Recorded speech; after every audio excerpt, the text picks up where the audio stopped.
some 7.6 million pounds of thrust pushing the vehicle upward. A vehicle that weighs close to 6.5 million pounds. On the Apollo mission, the flight to land the first men on the moon. Apollo 11, this is the launch operations manager. The launch team wishes you good luck and Godspeed. 10, 9, ignition sequence start. 6, 5, 4, 3, 2, 1, 0. Liftoff. We have a liftoff. 32 minutes past the hour. Liftoff on Apollo 11.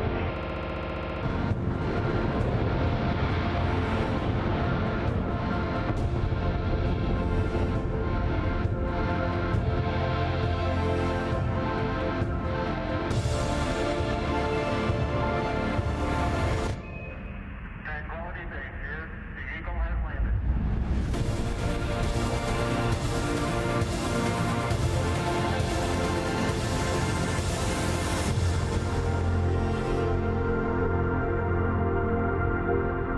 Please welcome former NASA astronauts, Dr. Mae Jemison and Captain Scott Kelly.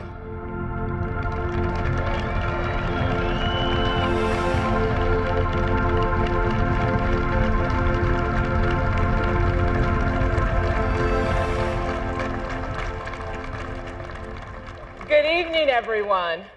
I'm Dr. Mae Jemison, an engineer, educator, physician, former astronaut. And on this very day, in 1969, the crew of Apollo 11 was approximately 176,000 nautical miles from Earth. They were traveling at a speed of 3,200 feet per second to the moon. To put that speed into perspective, your travel time from the Los Angeles airport, which is approximately 32 miles away, would be 53 seconds. And less than 48 hours from right now, we will celebrate the 50th anniversary of the day 3 courageous men embarked on a journey from the Earth to a truly uncharted place, carrying with them the hopes and determination of thousands of women and men who conceived, designed, engineered, built, and supported the endeavor. And buoyed by the goodwill and the imagination of people around the world, they landed safely on the moon.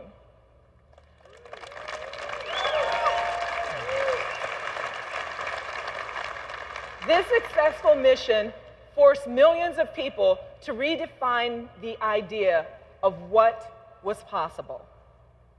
But you see, as a young girl growing up on the south side of Chicago, I knew chapter and verse of the Gemini and the Apollo missions, the engineering sequence to get humans to the moon.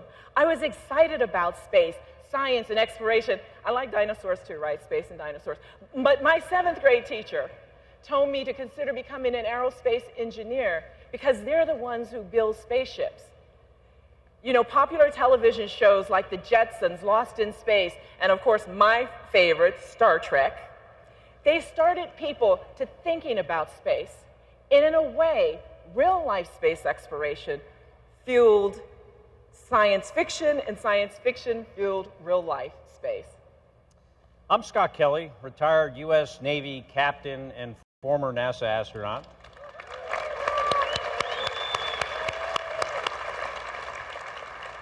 As a 5-year-old boy, I too watched the Apollo 11 mission on television and was in awe. It's one of my earliest and most vivid memories. Then at the age of 18, I read the book, The Right Stuff, by Tom Wolfe, an amazing story that chronicles the first 15 years of America's space program. The book defined my destiny. I knew right then and there the next step to becoming an astronaut was to first get an engineering degree, then become a fighter pilot, and later a test pilot. Eventually piloting and then commanding the U.S. Space Shuttle, twice launching on a Russian Soyuz spacecraft, and living on the International Space Station for nearly a year, where for me, truly, dreams come true. And they were made possible because of the brave and talented aviators, designers, engineers, and others who worked on the space programs before me. The quest to land a human on the moon and bring them back safely to Earth required thinking that wasn't merely out of the box. For most people, it seemed outside the realm of possibility. The scientific, engineering, and creative thinking that led to Apollo 11's success would foster other scientific discoveries and technologies that have benefited us right here on Earth and that propel us further into space. Every innovation builds on the one before it. While in space, as we orbited the Earth, I saw my hometown of Chicago. And more importantly, on this space laboratory, I worked on 43 life science and materials experiments, semiconductor processing, frog embryology. And as a physician, the experiments to understand first the effects of weightlessness on the human body and how to counteract them was key. Because, of course, all of this helped us to prepare for extended duration human flight. In fact, the purpose of my most recent 340-day mission was to study these long-term effects of extended spaceflight on a human guinea pig. Yours truly. In an effort to better prepare us for future trips to Mars and beyond. Bad stuff happens to our physiology while we're in space. We lose bone and muscle, our immune systems are degraded, there are vision effects, even changes to our DNA. In fact, 7% of my gene expression changed during my year-long mission, and as far as I'm told, hasn't changed back. Not exactly sure what that means, but I hope it's a good thing. NASA researchers benefited from conducting tests on both me and my identical twin brother, Mark, also a former NASA astronaut who remained right here on Earth, and the results were reassuring. While in space, the human body adapted to the extreme environment of space, but make no mistake, there's still much more to learn. And Scott, for me, that's what's so exciting about space exploration. It's learning and purposefully expanding beyond what we know how to do. Similar out-of-the-box thinking that 50 years ago made the Apollo 11 mission a success, it's now being applied to map the boundaries of human interstellar flight within the next 100 years. And once again, all along the way, these scientific discoveries and technological advances will enhance life on Earth. As a principle of 100-Year Starship Initiative, our main objective is to be sure that the yet undiscovered capabilities for human interstellar flight, that is going beyond our solar system to another star, that those capabilities exist within the next 100 years. The truth is, we believe pursuing an extraordinary tomorrow creates a better world today. When many of those that push these boundaries of possibility returned to Earth, they piloted a much different craft, the iconic Chevrolet Corvette. Corvettes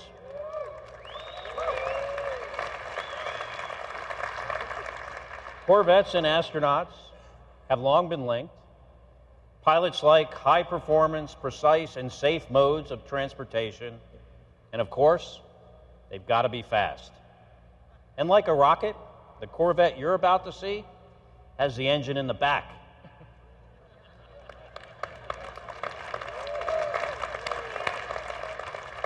Like many people here and watching around the world, I'm a huge fan, having owned 2 different generations of the Corvette myself.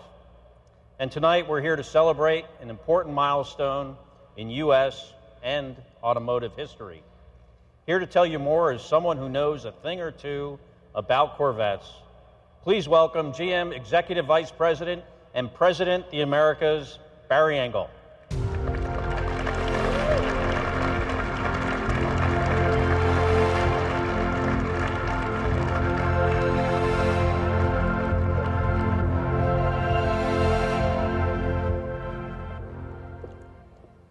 So Captain Kelly and Dr. Jemison, thank you. Thank you for being here with us tonight.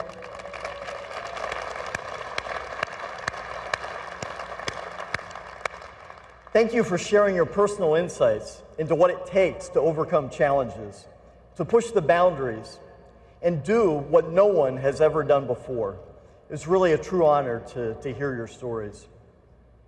You know, as Captain Kelly said, astronauts and Corvettes have been linked since the very beginning of the space program, when Alan Shepard reported for training in April of 1959, driving his 1957 Corvette. Shepard would go on to own at least 10 Corvettes in his lifetime. Several of the other adventurous and dedicated young men who trained with him to become America's first astronauts also shared his enthusiasm for sports cars. Shortly after Shepard became the first American in space, General Motors executive Ed Cole presented the astronaut with a new white 1962 Corvette. The car had been outfitted by GM designers with a customized space-age interior.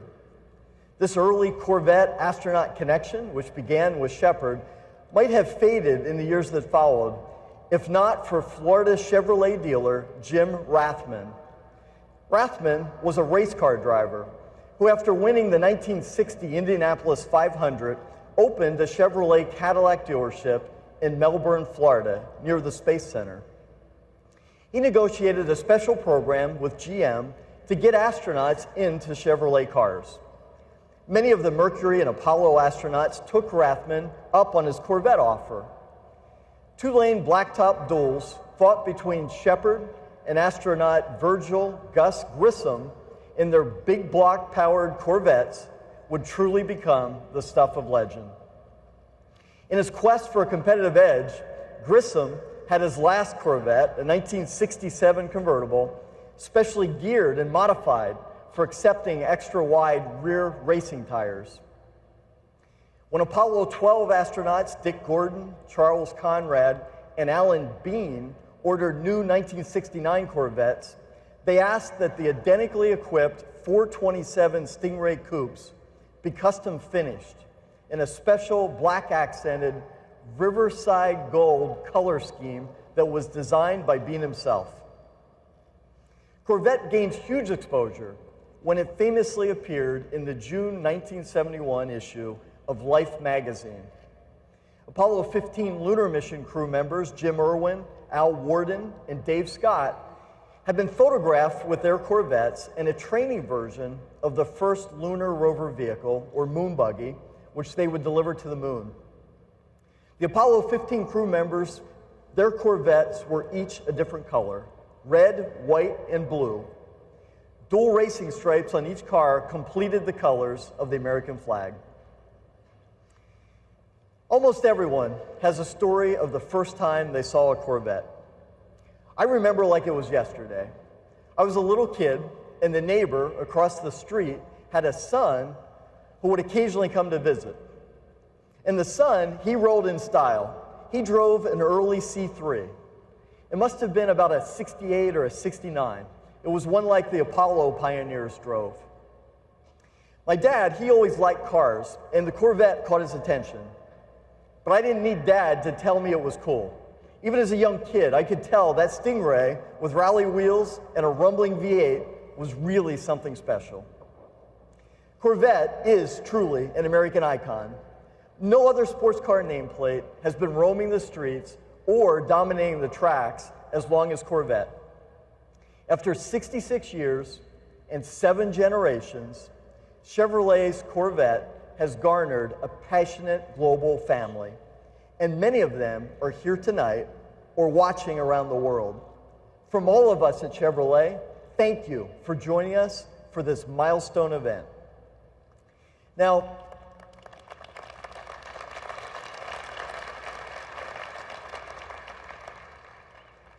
I could literally spend the entire show listing the thousands of Corvette's achievements. But first, there isn't enough time, and second, I'm sure I'd miss something that would cause a fantastic and passionate debate. It is this passion for Corvette that unites our fans and our customers. This same passion drives our designers, our engineers, our suppliers, and of course, the entire manufacturing team here in the U.S., specifically in Bowling Green, Kentucky, where we proudly build this great car.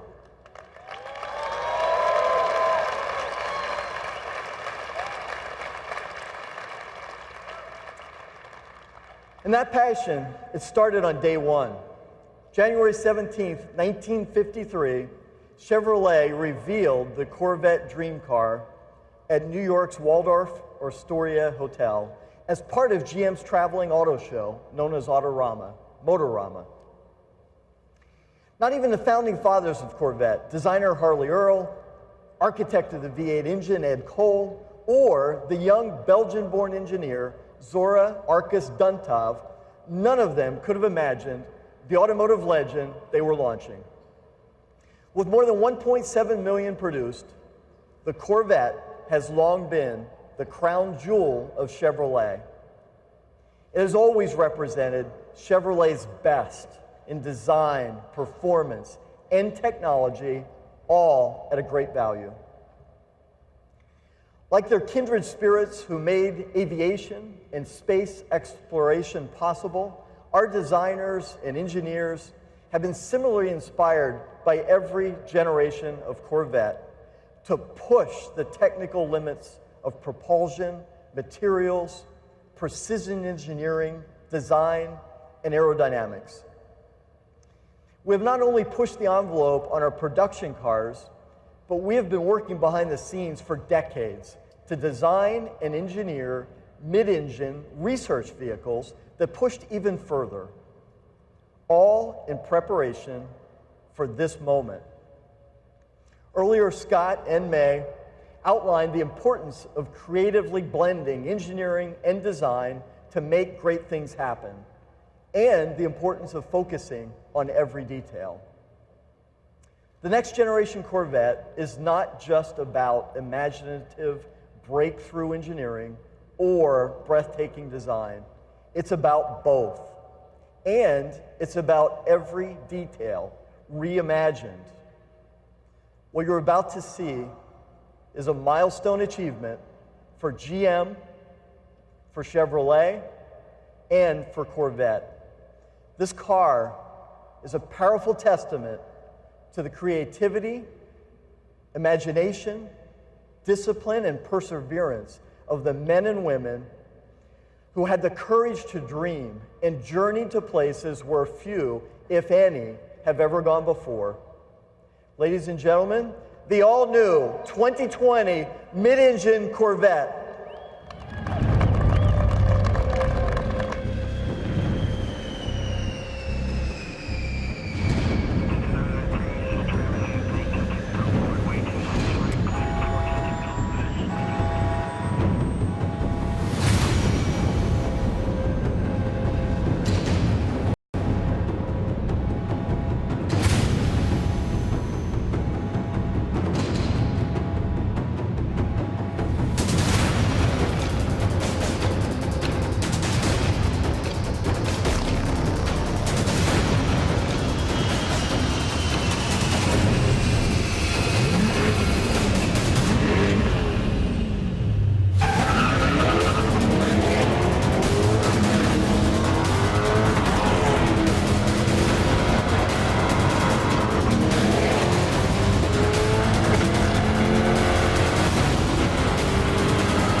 Please welcome the president of General Motors, Mark Royce.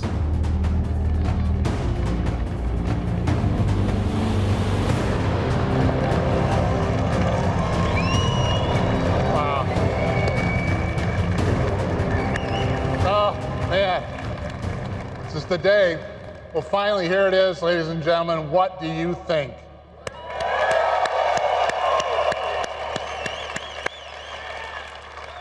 I think I speak for a lot of us here when I say it's hard to believe this is really actually happening.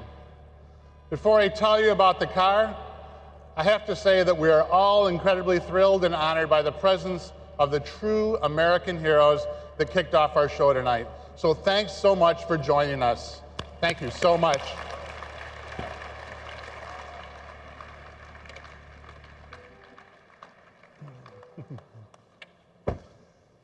I mean, I was a little kid, and watching these grainy images, I was completely blown away by the moon landing, and the lunar lander, and the man walking on the moon.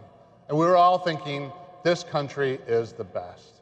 I built an incredibly detailed model of the Apollo lunar module. When I was finished, it felt like the coolest thing I'd ever done.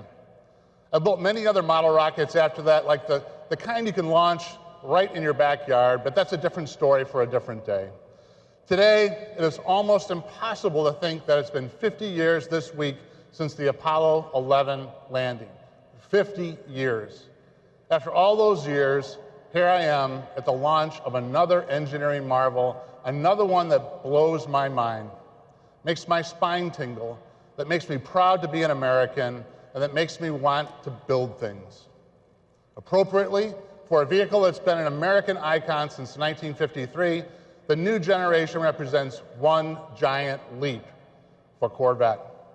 The 2020 Chevrolet Corvette is, true to the vision of creator Zora Arkus-Duntov, a mid-engine supercar. The C8 is everything Zora dreamed of with technology he never could have imagined. For me personally, seeing the Corvette and meeting Zora for the first time all traced back to growing up in this great business. On many weekend afternoons, my dad took me to work with him at the GM Tech Center in Warren, Michigan, specifically the Chevrolet Engineering Building, where the Corvette came to life. I spent many of those rides to Warren hunched in the rear flat area of Corvette coupes. On the way home, he would take me by the GM Research Building lobby to see the Firebirds in the original Silver Stingray. I just loved everything about it.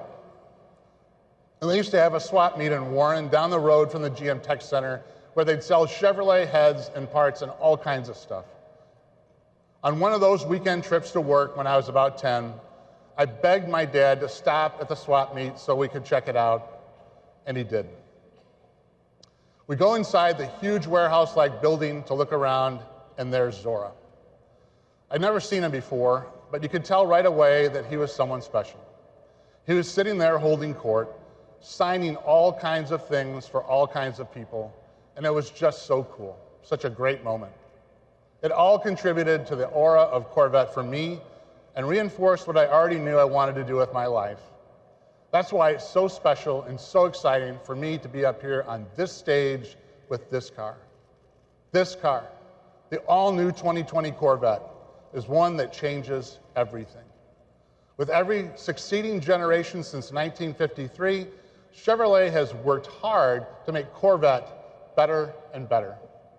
We've never stopped improving, never stopped innovating, and never stopped making the car faster, better handling, more comfortable, more everything. You can make the case that once we got to C7, we had pushed the limits of what we could do in that configuration. It was as close to perfection as front-engine, rear-drive Corvette was going to get. To take performance and driving dynamics to the next level for our customers, we had to move to mid-engine. And that's what Zora had always wanted, of course. In 1959, exactly 60 years ago, Zora and his team went to work on developing Chevrolet Engineering Research Vehicle Number 1, commonly known as SERV-1. SERV-1, which made its debut in 1960, was a demonstration of what happens when you push the boundaries of engineering and design to develop a mid-engine race car. What made SERV-1 so unique was how light and powerful it really was. The car only weighed 1,600 pounds, and the body accounted for 80 pounds of that. The 283 cubic inch V8 powered the SERV-1 produced 350 horsepower and weighed only 350 pounds, thanks to the then novel use of aluminum in the cylinder block and heads, and several other critical parts like the water pump and the flywheel. Zora's team also used magnesium in the clutch housing and fuel injection manifold, and it also featured mechanical fuel injection. But my favorite aspect of Serve 1, and it's probably yours too, if you've ever seen it run, you can actually see flames coming out of the back of it, and it is just unreal. So Serve 1 was followed by what I think is the most beautiful of all the Serve vehicles, Serve 2, in 1964. The Serve 2 was an amazing car built to compete against the Ford GTs at Le Mans. It had a monocoque chassis, a 377 cubic inch V8 producing 500 horsepower. Importantly, Serve 2 was, in fact, all-wheel drive. The transmission featured a unique configuration in which the rear wheels were driven by one torque converter and the front wheels through another in the front. Zora patented this configuration in 1968.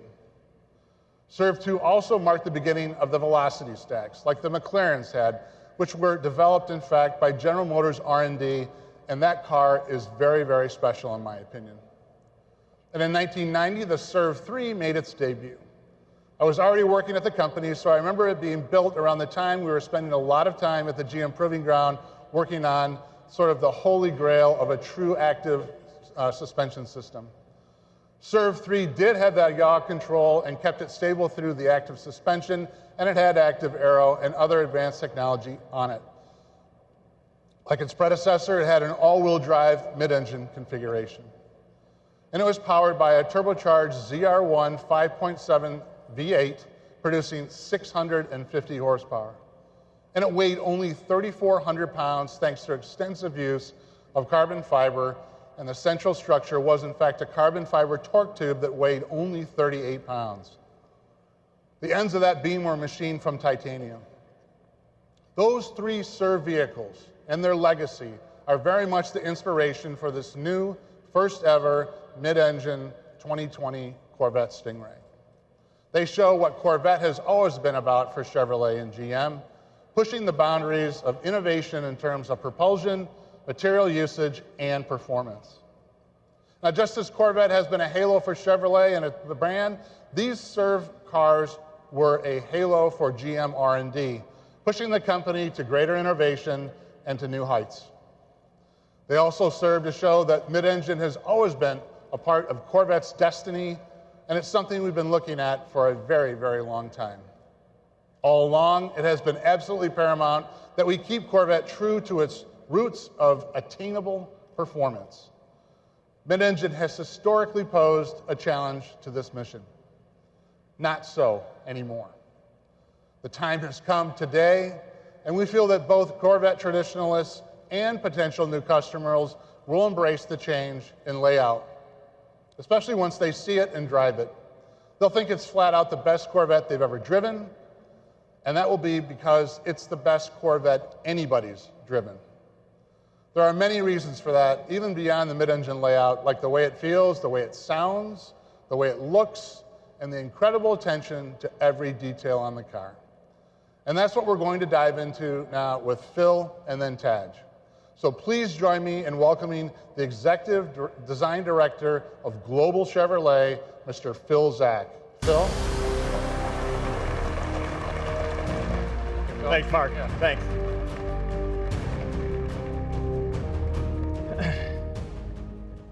Thanks, Mark. At GM, every time we take on the task of designing a new Corvette, it must build on its storied history and push towards the future. The current 7th generation Corvette and each one before it had a strong and powerful presence. But the new mid-engine eclipses anything we've ever done before. This is not merely a new chapter in the Corvette legacy, this is an all-new book. But before I continue, I want to acknowledge the true design talent that really brought this mid-engine Corvette to life, as well as generations prior. John Cafaro, former Chevrolet Executive Director of Design. John, you in the audience? There you go.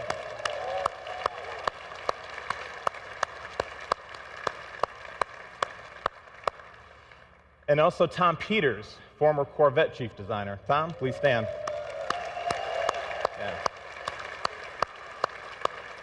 Yeah. Now, both John and Tom have recently retired from GM, but they're here with us tonight to share this moment.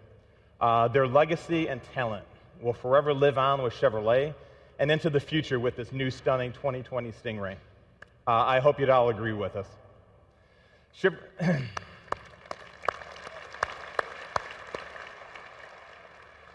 Now, Chevrolet has always been a symphony of performance, design, and engineering. But on this car, every element has been elevated to the next level of craftsmanship. The Stingray's exterior is a powerful, bold, futuristic design statement with exotic proportions, a wider stance, but still unmistakably Corvette. You can see the continued influence of aircraft design, lean and muscular with sculpted shapes, conveying a sense of motion even while standing still. With the new cab forward driving position and rear engine location, the proportions become the essence of a jet fighter for the road. There you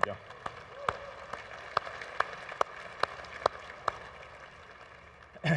As you would have expected, we've maintained some of the essential Corvette design cues that are timeless and transitioned well into this new mid-engine configuration. For example, the bold front face with LED lights and aggressive dual-element DRL signature proudly say Corvette.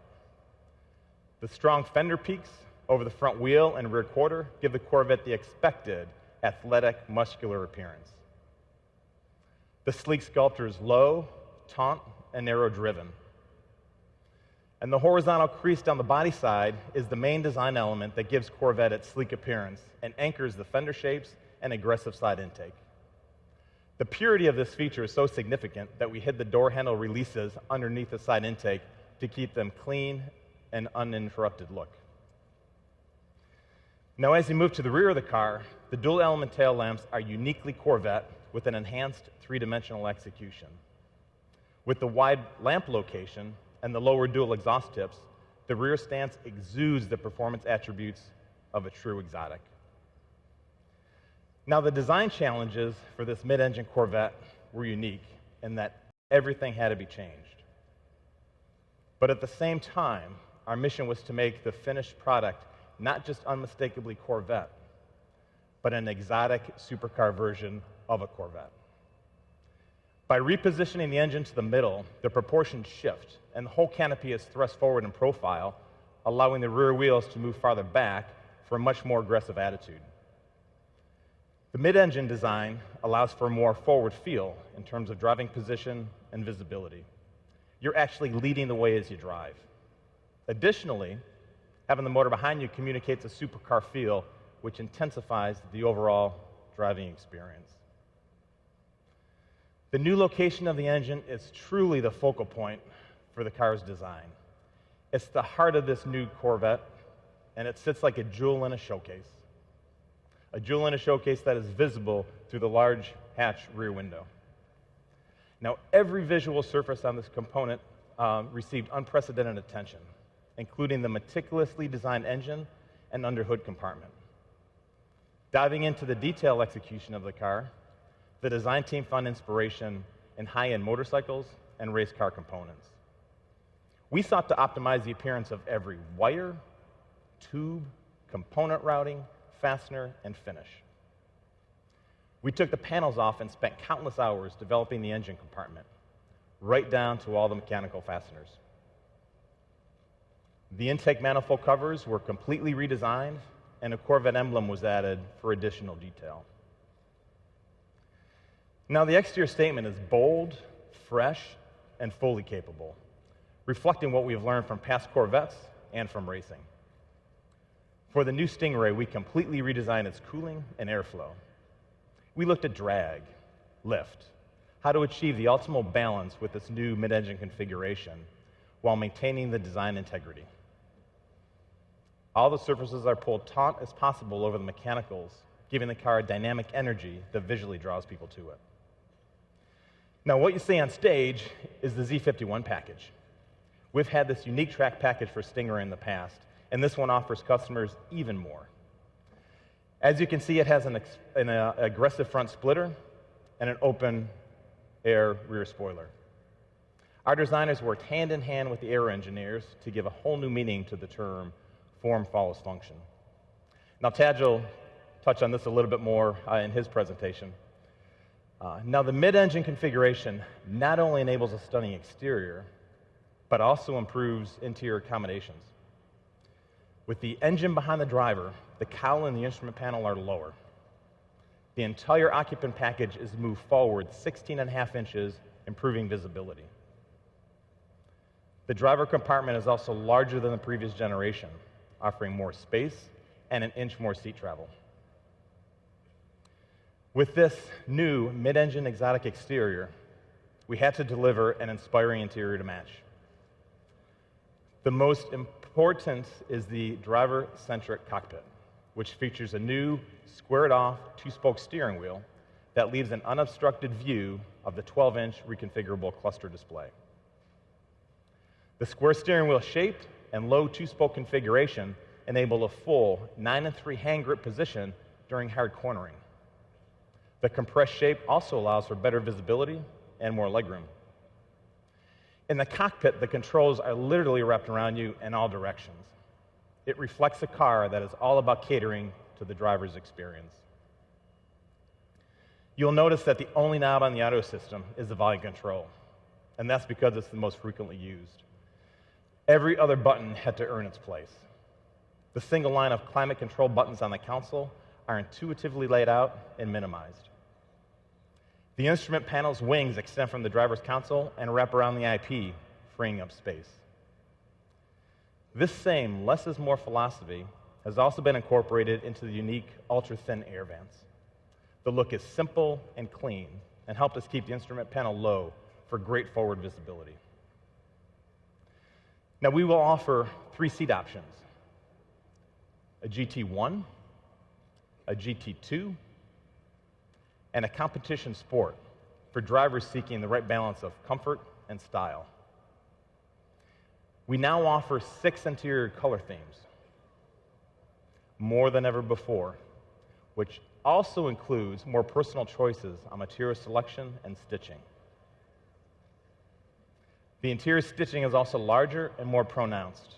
It highlights the handcrafted quality and attention to detail. Even the seatbelts get an expanded and expressive color palette, an optional 6. We've also expanded the exterior color palette to 12, more than we've ever offered previously. Now, everything on the interior is authentic, and most parts are wrapped in leather or suede. The buttons are aluminum. Carbon fiber is used throughout for lightweight performance and visual appeal. Now, all of these details are what makes this 2020 mid-engine Stingray special. From the moment customers walk up to see the car, open the door, we want to surprise them and let them discover something they weren't expecting. We want them to say, this can only be a Corvette, but also say it feels like no Corvette ever.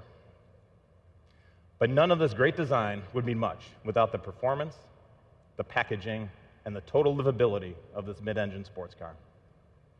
All made possible by our incredible engineering team, led by Corvette Executive Chief Engineer, Taj Jukter. Thank you, Taj. Good job.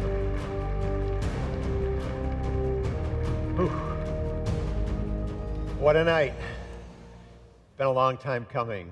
It's great to see everybody's faces out here. You know, we have great relationships with our customers. I'm so glad you all came out with us. What a venue, fantastic venue. It's so large it was actually raining up here. You guys didn't feel it out there. Mark turned the wipers on, but it stopped raining, so we're putting those away. Thank you, Phil, and good evening, everyone. I'd like to add my thanks to Scott and May for inspiring us and generations to come. As Mark said, this is the right time to move to mid-engine. We've actually known for quite a while we are reaching the limits of performance in a front-engine configuration.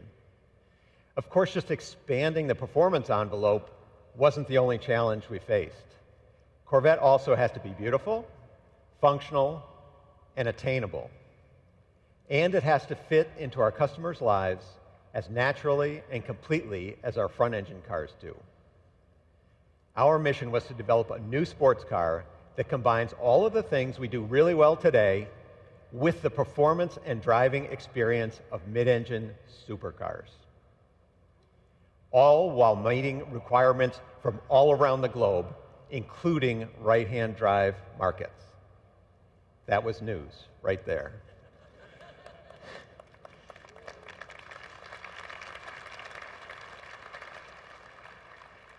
To do this, we had to develop the analytical tools and knowledge necessary to engineer world-class mid-engine cars on our very first attempt.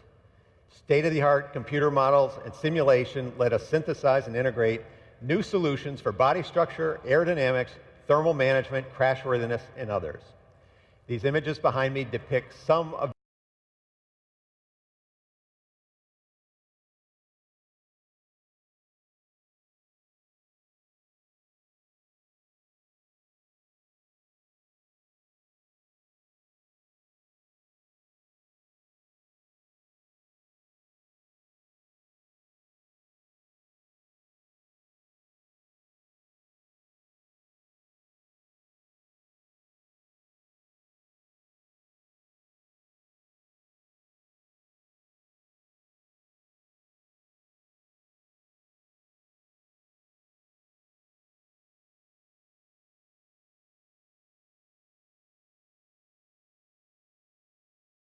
handling and responsiveness. It also allows us to engineer higher performance chassis calibrations while simultaneously improving ride quality. Historically, cars with rear weight bias struggle to get to neutral and progressive vehicle handling. We were determined to get all the benefits of that weight distribution without any of the drawbacks. We did that by putting untold hours into the design of suspension geometry, bushing compliances, tire construction, and the front to rear stagger of the wheel sizes. There's actually a lot more than that to it, but I can tell you the final result is magic. The driving dynamics of this vehicle are better than we thought they would be. Today's Corvette gets excellent marks for ride and handling balance, but the Stingray is a whole new deal. No Corvette has ever felt so comfortable, nimble, and so completely stable. I can't talk about the suspension without talking about its foundation, the body structure. The main structure is aluminum and makes the most use of high-pressure die casting in General Motors history. The 6 largest castings are enormous. These high-pressure die-cast precision parts have superior material properties, more design flexibility than traditional castings. They are used throughout the car to minimize the number of joints and put the material exactly where it needs to be for maximum stiffness and minimum mass. They are the key to making this the stiffest Corvette in history, which in turn contributes to great driving dynamics. We've been using a center backbone strategy since 1997, but for the 2020 Stingray, it has been completely redesigned for a mid-engine configuration. In addition to great structural feel, customers will notice very low rockers, which allow for easy entrance and exit, compared to other mid-engine designs featuring a tub-type construction. Beyond aluminum, we're using many innovative materials in many strategic places. Corvette has always been a mosaic of premium materials, and this one's no different. We picked the material that optimizes the performance of each component. On a mid-engine car, you would expect there to be a front storage compartment. But the Corvette also features a rear storage compartment. Both of these compartments and the dash panel are molded from ultra-lightweight fiberglass with a proprietary resin. It's so light that actually a solid brick of it will float in water. This is a real first, a real breakthrough. It helps manage the Corvette's overall weight while maximizing luggage volume and resisting elevated temperatures. And speaking of those 2 luggage compartments, we felt it was hugely important to maintain our class-leading utility. Combined, these 2 compartments provide unprecedented luggage volume. The trunk easily accommodates the standard removable roof panel, which has been a hallmark in Corvette since 1984, or 2 golf bags. In fact, even the 5-piece luggage set that we custom designed to completely fill the back of the current car fits perfectly in this new car. Protecting that rear trunk, we have the automotive world's first curved, pultruded carbon fiber bumper beam. This is the lightest and strongest possible structure for this very important part of the car. And although luggage room is not at the top of most sports car customers' reason to purchase, we know it improves the car's bandwidth. What I mean by that, it does a lot of things well. Of course, we want the Corvette to be an amazing track weapon. We also want it to shine as a daily driver and as a long-distance touring machine. Another way we expand bandwidth is through customizable driver modes. The 4 familiar driver modes we introduced on the current Corvette return for 2020: weather, tour, sport, and track. Customers will find even more vehicle characteristics involved in tailoring the driving experience in each mode. New for this generation, we have what we call Z Mode. Z Mode lets you customize every vehicle attribute we offer and make it accessible with the single push of a button. So for example, if you like a certain setup for a particular track, instead of wading through menus every time you head for pit lane, you hit the Z Mode button and off you go. As Phil mentioned, the new Stingray will have the Z51 package. It includes a long list of track-focused features like performance tires, larger brakes, electronic limited slip differential, more aggressive gearing in the transmission, additional cooling capacity, and aerodynamic content. The aero content includes additional brake cooling and a front splitter and rear spoiler that actually create full vehicle downforce and confidence-inspiring balance on the track. With more weight on the rear axle, the electronic limited slip differential is more effective than ever, giving the Stingray the optimum handling balance through every corner and the ability to put power down like never before on corner exit. The available performance traction management has been refined for greater acceleration and more consistency across a wider range of surface conditions. I'm just scratching the surface of what this vehicle does, can do, and will do. Many of our features are enabled by our new digital vehicle platform. This new electrical architecture sends signals much faster, provides state-of-the-art cybersecurity, and over-the-air reflash capability. We are introducing our second generation of the Performance Data Recorder, which will now have a database of track start-finish lines. You'll be able to do point-to-point recordings and can even be set to auto-record like a dash cam. Of course, all the video is high definition. Other features include a 14-speaker Bose Performance Series audio system, the highest level we've ever done, and a rear camera mirror, but we put the camera on the roof, so it's high and forward, so you can better monitor your blind spots.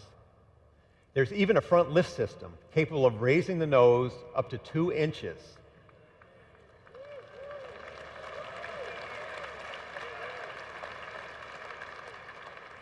You guys know we talk to our customers. But that front lift system is actually GPS enabled. Every time you lift the nose, it will ask you, do you want this one memorized? And if it's one you use often, all you have to do is hit a single button, say yes. It will memorize that and up to 1,000 places.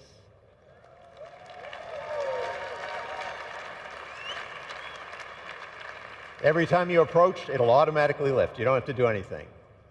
Okay, you've probably been waiting to hear about the driveline, some performance stuff.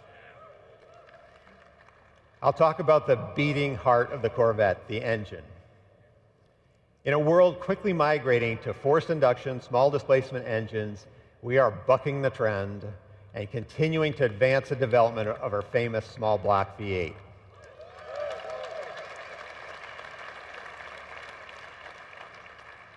There's simply no substitute for the immediate responsiveness and the sound emanating from this technological masterpiece. We will be the only remaining naturally aspirated V8 in the segment. We are calling it the LT2, and its displacement remains 6.2 liters. But that's about all that is carryover about it. With the performance exhaust, it was recently SAE certified at 495 horsepower, and 470 foot-pounds of torque, making this the most powerful Corvette Stingray ever.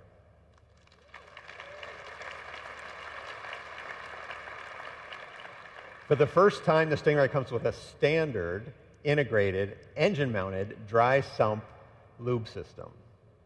The system has 3 separate scavenging pumps and a very compact reservoir mounted on the front of the engine. The low-profile oil pan reduces mass and lets us mount the whole engine lower in the chassis than we've ever done before. The oil cooler has even more capacity.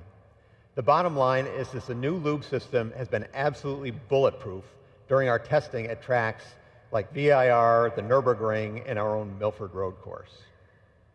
That engine is paired to our first 8-speed dual-clutch transmission, or DCT. This features a very innovative electronic transmission range selector, a masterpiece of engineering art and design that will become a benchmark for the industry. The DCT provides lightning-fast shifts and excellent power transfer. Simply put, the DCT shifts gears faster and better than any human can.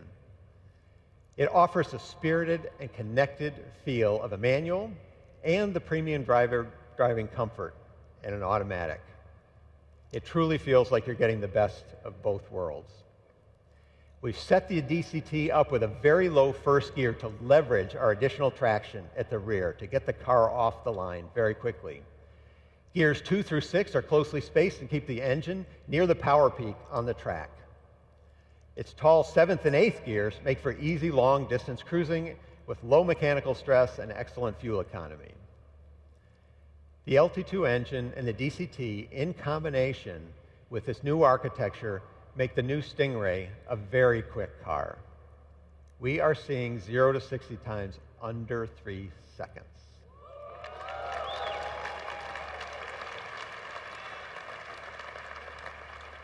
You heard that right.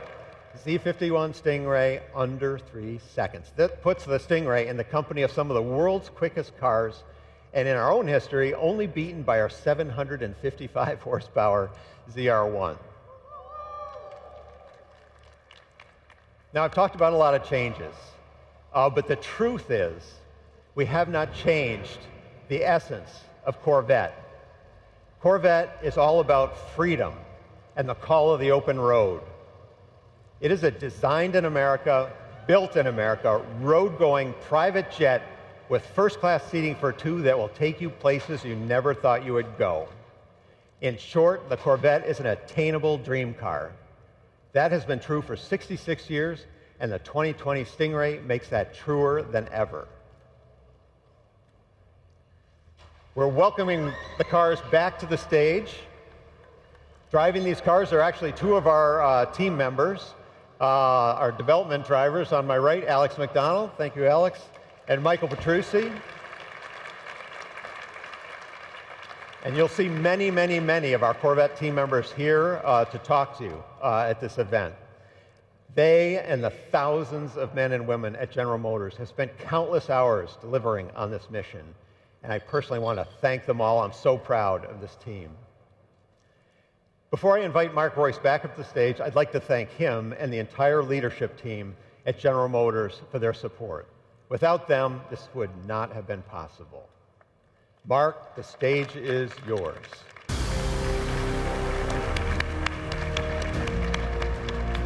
Thank you, Ted. Great job. Thank you. Thanks, Ted. And yes, we do test a lot of our safety equipment before we go into production, so that was a little bit of a wiper test there. So thanks, Ted, for that. You passed. I'd like to really thank Taj. We couldn't have done it without you in the leadership position of that. I would also like to echo Taj's thanks to everyone involved in helping us launch our Corvette moonshot.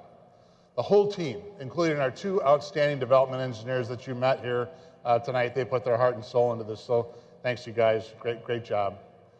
I hope you like what you've seen so far, and I encourage you to have a closer look in the next few months. The 2020 Chevrolet Corvette is going where no Corvette has gone before, and we're all thrilled to ride along. This new Corvette with its mid-engine configuration has always been part of Corvette's destiny, and it's the Corvette version of a supercar that we've all wanted to see for so long. Corvette has always been about beautiful design, leading technology, amazing performance at an unbelievable value. I know many of you are wondering where the new Corvette will be priced. Yes. While we're not ready to announce all the pricing details, no, hang on. What I can share with you tonight is this. When the 2020 Corvette Stingray goes on sale in the US, it will start at less than $60,000. So that's pretty great. Thank you. Yeah, it's. I mean, this is what Chevrolet and Corvette's all about, right? I mean, this is what our engineers and our teams strive for. Where else can you get a supercar that goes 0 to 60 in less than 3 seconds for this kind of money? Unbelievable. Unbelievable. Now, our customers can reserve their 2020 Stingray today, and we've got a new system called New Reserve Now program that is live on Chevy.com. So Reserve Now program. It's a new program that Barry and our IT team and our vehicle sales service and marketing team has put together, and it's incredible. Or, of course, you can go to your preferred Chevrolet dealer. So that's a great thing, and it's a configurator, and you can actually look at the car, you can see the car, you can price the car, and it's something that we haven't had before. So thanks for doing that to our whole team that has done that. It's fantastic. So thank you for doing that, Barry and the team. It's great. So we can do that live right now. But I got to tell you, we are just getting started with Corvette. If you are one of those who like and enjoy driving, you owe it to yourself to try this car.